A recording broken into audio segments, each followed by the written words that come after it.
Hey, what's up, guys? It's Mulligan, and God, it's been 3 months since I've done one of these. It's a patch update, news type of video.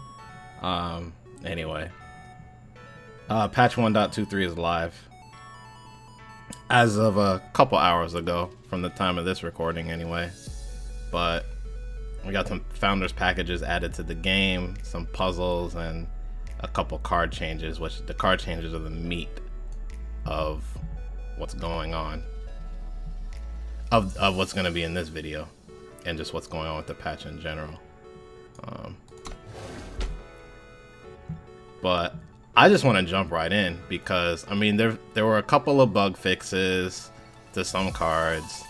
There were some UI changes, like on some premium cards. There's been some changes on those, like how some of the premium cards look, and some changes for the mobile client. As far as the founders packages, I will be touching into that towards the end. But I just want to jump right into the cards because that's what you all came here for. The cards and what my thoughts are on these changes. So a bunch of cards got buffed and a couple got nerfed. So I'm gonna go ahead and jump right in. Power Surge has actually been removed from the game, essentially, as a keyword. As you can see here with Charge Chain Flail, Flame Blast, and Copper Conduit, the only 3 cards that had Power Surge in the entire game, because we didn't get any in Omens. But Direwolf removed it from the game. The 3 still function about the same, but obviously you can see some changes. So I'll start with Charge Chain Flail. Instead of costing X, like with Power Surge, now it costs 2 and starts as a 1/1. And then you spend, after the 2 that you pay, you spend your remaining power to give Charge Chain Flail that much strength. So I feel like this could still have a place in Armory because it's still fairly flexible. You just can't do the whole smuggler stash for this out of the void and play it again with your remaining power to not lose tempo. And a bunch of the nerfs did target Armory as well, by the way, for those not in the know. But that particular interaction, it probably killed a lot of possible decks that we're not playing right now in our metagame, but I personally think us not playing them is because of other reasons. Stashing for a flail that would typically still hit for 5+ damage for 1 to 2 power was pretty insane, and Direwolf probably didn't like that interaction, and it intended for Smuggler Stash to be a tempo loss. Charge Chain Flail negated that tempo loss. But all of what I'm saying is speculation, though.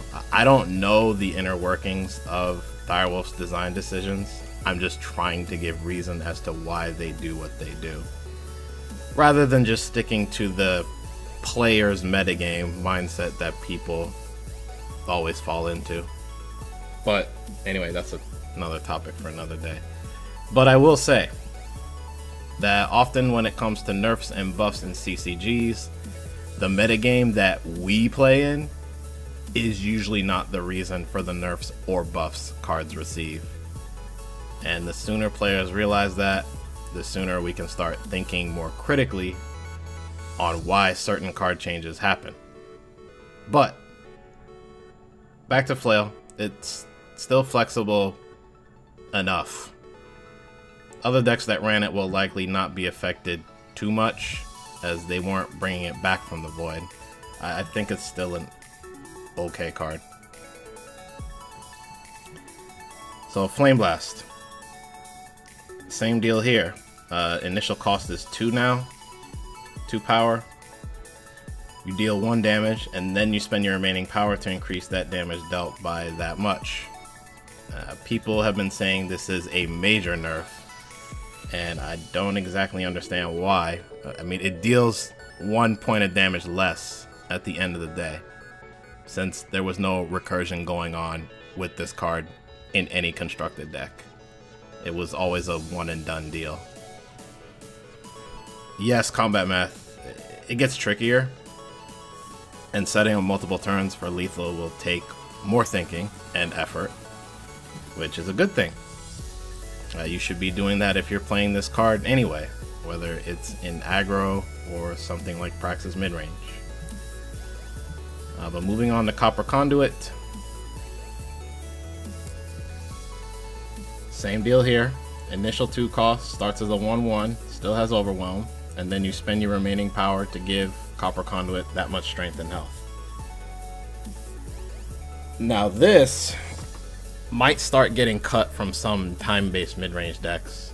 It's possible that something like Xenon Killers will keep this around, though, due to the nature of that deck. But losing a point of strength is a lot, especially if this has Killer later in the game and it effectively loses 2 points of strength when you play it again. It's probably still playable, though. I personally never found much success with the card in my mid-range lists, but others have. So I'm not going to say this is outright bad now, as the changes don't mean too much when you consider all the decks that played this. We finally get to an Omens card that got buffed, Evelina Valley Searcher. And she got her cost reduced from 3 to 2. Bavelina. Let's finally talk about Bavelina, as I'm starting to call her. I'm very glad about this change. She now passes the vanilla test, and her text is pure upside now. Along with Avarax Familiar, who we'll also be talking about in a second. This makes the prospect of looking into a Dinosaur Explorer tribal deck interesting, particularly with ramp effects. I'm personally not sure how she would fit into the game plan yet, but I'm hoping it gets figured out as the meta develops. And I imagine that if Evelina is being run in a deck that Amber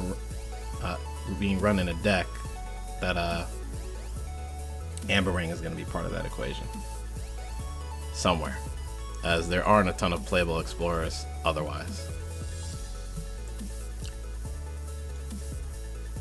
And we are at Avarax Familiar. Everything's the same, just his health went up by 1. 1/2 up from a 1/1. So those that have watched my previous card reviews for Omens of the Past know that I was pretty down on this card, and having 1 health is a big reason why. I still don't think the health increase makes it amazing, but I've come around to this card a little bit.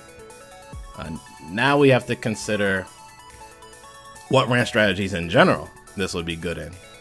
Secret Pages guarantees you a Sigil, which is the card I compared Avarax Familiar to in the past. But now that this has 2 health, it has a better chance to continue to provide you power every single turn.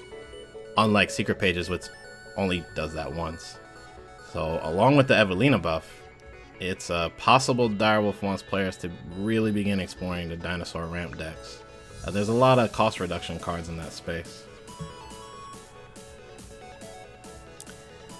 Moving over to the Justice cards, we got more buffs and a nerf. But first one we're going to talk about is Crown Watch Squire. It's now a 1/2, up from being a 1/1. Everything else is exactly the same. So now this is a 3/4, which is pretty scary after Mentor.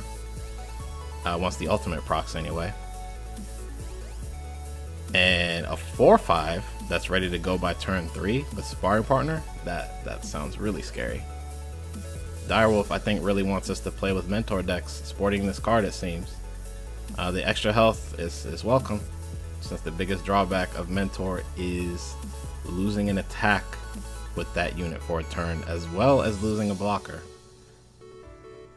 The payoff for Mentor, in my opinion, has to be huge. Big enough to where the effect makes up for the tempo loss.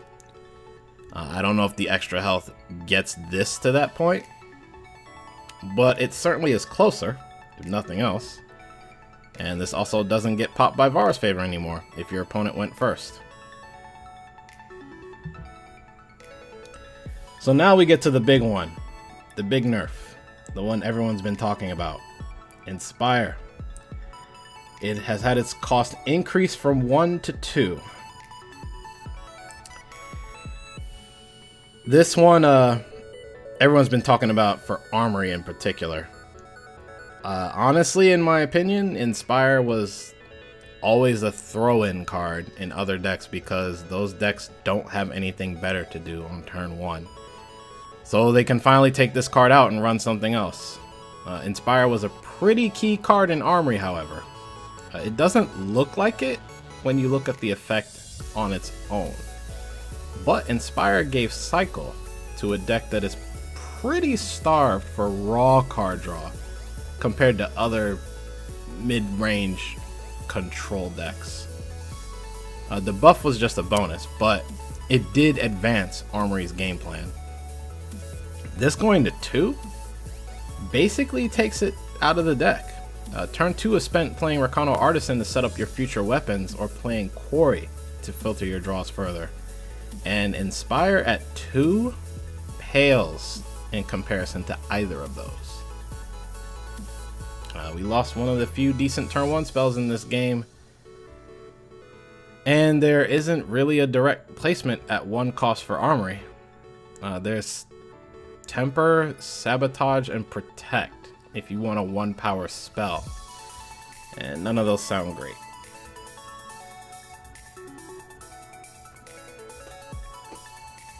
Tinker Apprentice, it is an option, but you're definitely not running Ikaria in the same deck, since the Warcry 5 hitting your Recano Artisan already feels awful. Adding 4 more low stat units to the equation just makes it worse.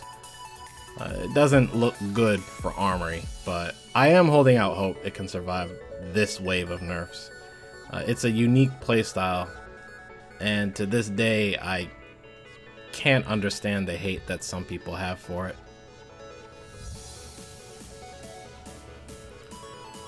Next is Fencing Master.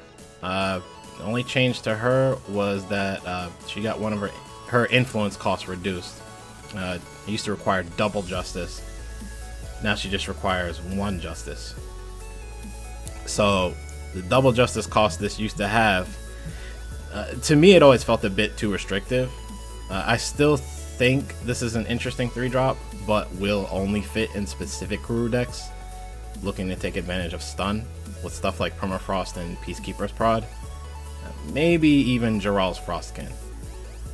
This still has the issue of needing a target to stun to actually get the benefit, so it's bad against decks with low unit costs like Ikaria Blue and Armory. But most decks in this meta so far though run plenty of units. I don't want to call the strategy good, I'll just say it's interesting.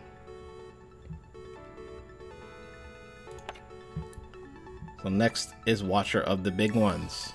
This got its cost reduced from 5 to 4, and in exchange also got its strength reduced from 4 to 3. Everything else is the same though.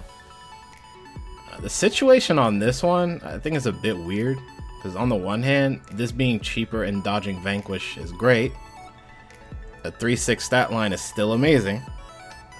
On the other hand, now this dies to Suffocate, which is a big tempo swing for your opponent if they can take advantage of it. This now competes with Torgov in something like Huru midrange, so I'm curious to see which unit gets the nod. Of course, it's possible the deck ends up running X copies of both as well.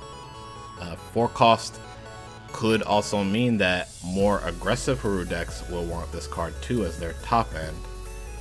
Although obviously they'd have to focus on Mentor, since a 3 strength unit costing 4 is pretty underwhelming for aggro otherwise. And next is Cat Burglar. She has had her strength increase from 2 to 3 and is otherwise the same. I personally don't really understand how this change makes her better. I mean, it's definitely a buff. She still has deadly. I mean, the 3 attack, I feel like it just means she can kill everything on a triple block now, which should never happen anyway because she only has 2 health. It feels like this could be more about draft than about constructed though, so I'll reserve judgment and see how the meta for each format shapes before I say whether this card is good or bad, or whether it's better or not. Minotaur Lighthoof. So this one's exciting. She got her cost reduced from 5 to 4, and in exchange also got her health reduced from 5 to 4. The health never mattered that much for this card, but this was a draft all-star before, and now she finally she actually might be constructed viable. The cost reduction means Haunting Scream decks will be slotting this in. Curving into this after a turn 3 Direwood Beastcaller or Gorgon Fanatic is pretty good.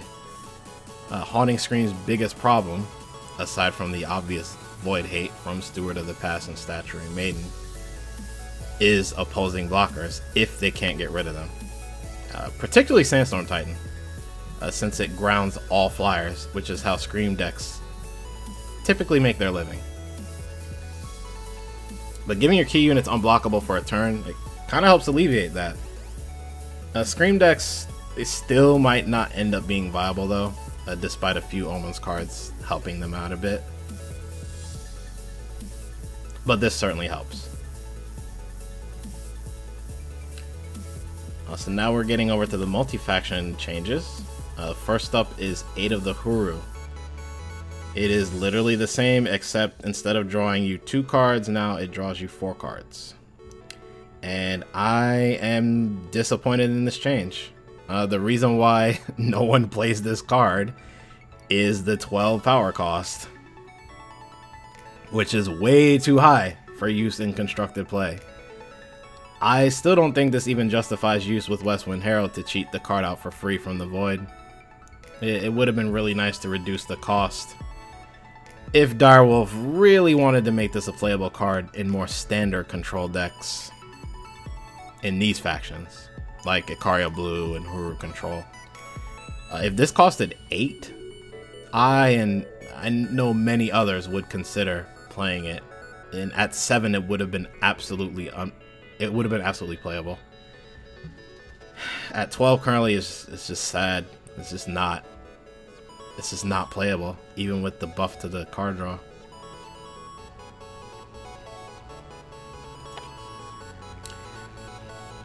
Bloodletter has had its health count upped from 2 to 3. This is getting more hype than I feel like it should be getting. When this granted 2 health, I typically compared this to a glorified Trickster's Cloak, which sees no play in constructed. People are saying that it gets Bartholo out of range of Auric Runehammer now, but I would think you would be playing Bloodletter on turn 4, the same turn you could play Hammer of Might, which also gets him out of Runehammer range. But I guess people were going for Bloodletter plus Inspire on turn 4 up to this point in their Argenport decks, but you can't do that now. Anyway, I still think this card is fringe, even with the buff. If the lifesteal was permanent, I'd consider it. Otherwise, I think Lethrai Falchion and even Beastcaller's Amulet are still better than this card. Keep in mind, I am coming from a perspective of testing a Paladin Oathbook style of aggro deck for Argenport. Most others seem to be focusing far more on weapons for their decks.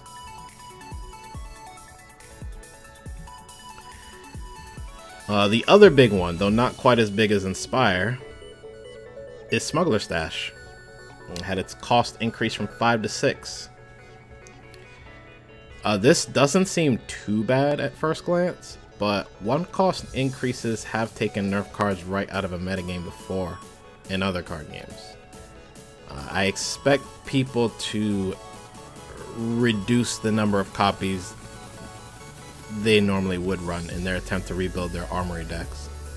I'm hoping that this is still playable in some amount until we figure out what we're doing with Armory, but I am still concerned. We just have to wait and see.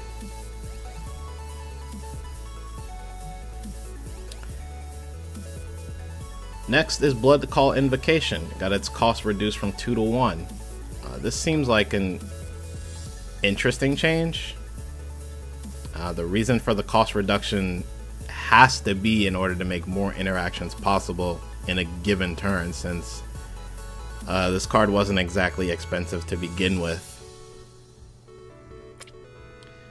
Although this makes things like Water of Life even more enticing to play, because now you can do both on turn 2 and have a decently sized unit in play if you have something like if you have Sanctuary Priest from turn 1. But I'm not sure. The reason to still play this card over something like Blood Call Invoker is the cost reduction, if you just need the one-time effect and you don't need a body sticking on board. So we'll see how much this buffs Xenon Life Force decks. I'm interested to see what happens in the coming weeks.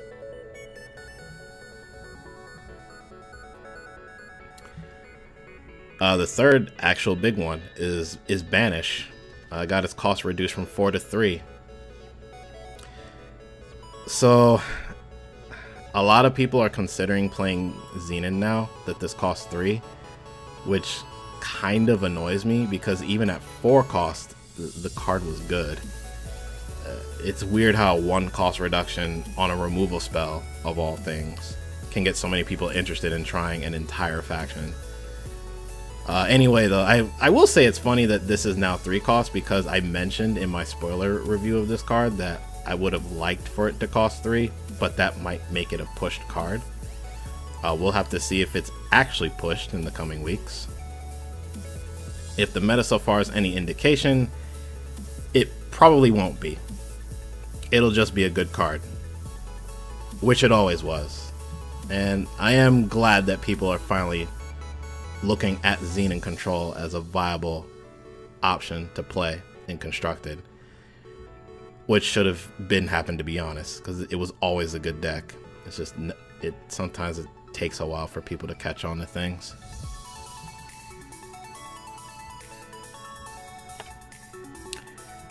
Final card is Mask of Torment. The ultimate cost got reduced from 25 to 20 to play the Tormentor, which is the 8/8 flying overwhelm charge. That, if it's in your void, it plays the 1/1 Spitelings. So, originally, I wrote the ultimate's cost reduction off.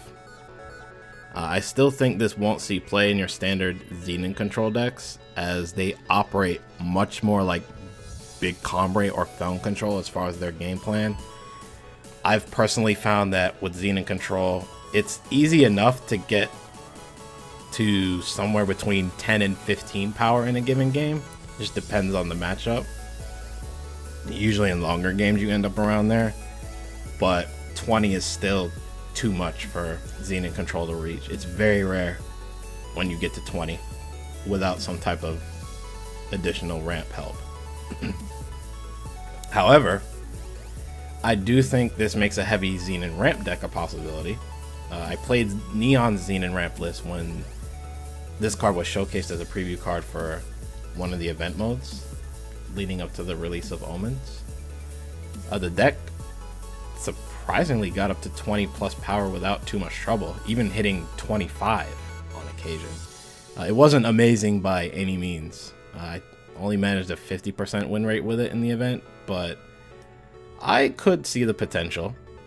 You have to go all in though, and run every ramp card you possibly can if this is going in your deck. I don't think any other Xenon deck would want this at all. This is a Xenon ramp exclusive. We just don't know what that deck looks like yet.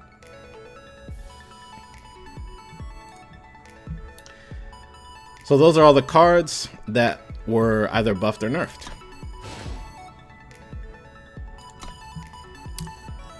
So let's talk about the final two things that we got. I'm gonna jump into the store first. Jeez, it's nice and shiny. Oh, so these are the founder packages that they mentioned in the patch notes.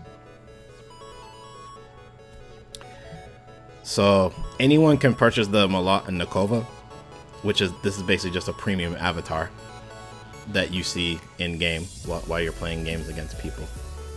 This will be your avatar. But the three additional packages, we have the Eternal Throne package, which is $10 or 1,000 gems, which is not showing yet, but I believe they're trying to do a hot fix for this right now, if I recall correctly. That there is supposed to be an additional option to purchase it for 1,000 gems. But this gives you the Eternal Throne totem, which, for those that remember, was a totem that you saw at the end of the campaign when you did Caiaphas's version of the campaign, which was the 6th mission. And I know when I saw that avatar, I was so excited. I was like, Direwolf, please let us buy this totem later on. Please make it available later on, because that totem is absolutely amazing. It's just this giant throne that's just sitting there on the right side of your screen. It was just absolutely insane, incredible. So I will be getting that avatar. I will be getting it. But the other two options are the Bounty Hunter package and the Liberator package. So a couple weeks back, there was mention of the ability to get premium sigils as part of your collection, and that's what you can get with these two packages. At the Bounty Hunter package, again, it's listed as $25, but it should also be listed as 2,000 gems. In addition to the Eternal Throne totem, you get a complete set of premium sigils, unlimited quantity, just like the basic ones, and you get a premium Jack avatar with custom bullet hole voice effects on the playmat. The Liberator package is $50 or 6,000 gems. You also get the Eternal Throne totem. You get Jack as a premium avatar.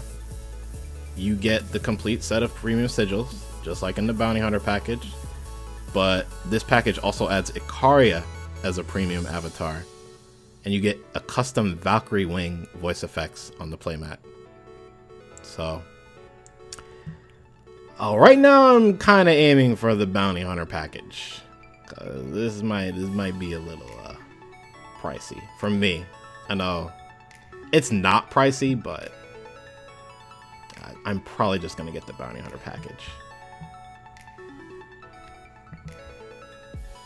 I mean, all this is purely cosmetic. It doesn't affect gameplay at all, which is a very good move by Direwolf as far as things that you can buy in this game in the client. So these are for a limited time only. The Eternal Throne totem will actually remain available in the store for 900 gems after these two go away. I think Malat and Nakova might go away too, if I'm not mistaken. I'm not quite sure. They did say most of the content from these packages will go away, and the Eternal Throne will remain. So I assume that means this will stay, and the others will not. But we also have the ability to invite our friends to join us in playing Eternal. There are some benefits that we get for inviting friends. The first 10 friends that you get to join and complete all the Scion campaigns will earn you some rewards. You get Wump and Nyctotraxion as avatars that you can't earn any other way. Your friends that you invite get a unique Valkyrie theme deck with a premium Valkyrie Spire Guard. and you get a unique Yeti theme deck with a premium one party starter card. So that is cool. Free cards for people, and keep them or dust them, whatever suits you. And the last thing that we got were puzzles. There's over 80 new puzzles.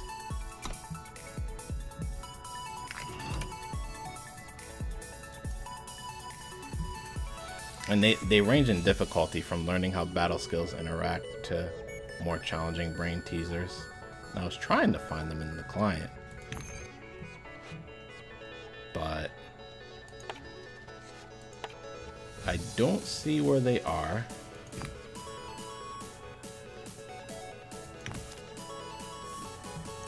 I mean, they wouldn't be there.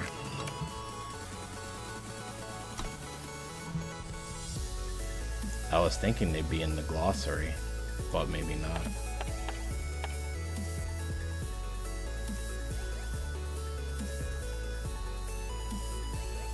But there are puzzles that we can do now. It's over 80 of them. Each of them have gold rewards, actually. Yeah, each of the puzzles have gold rewards.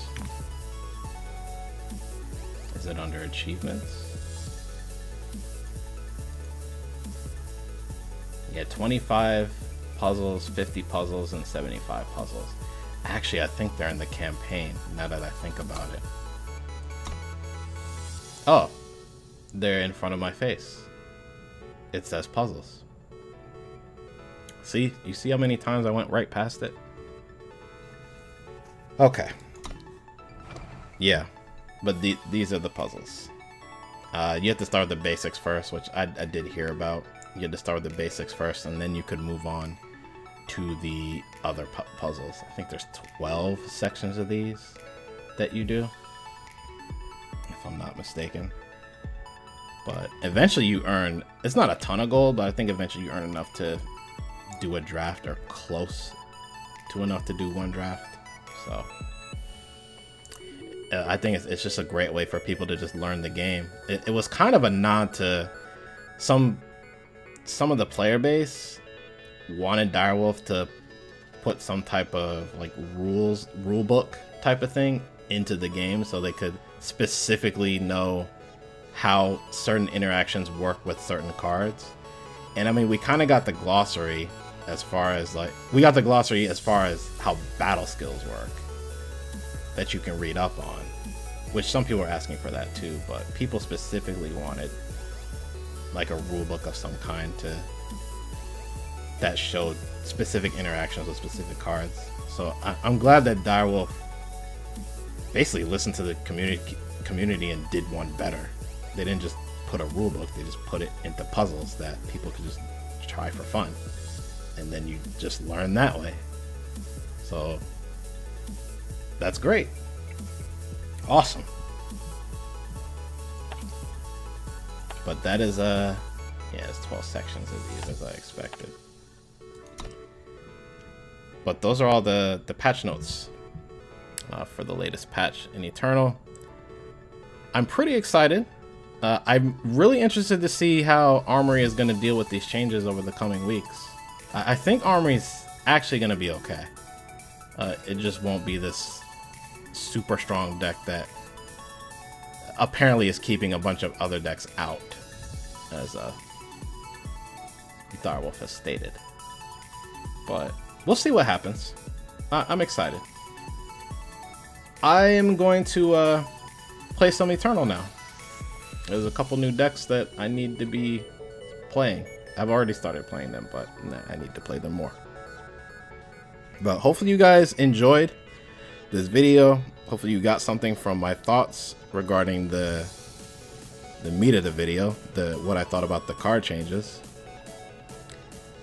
If you like this, feel free to like the video.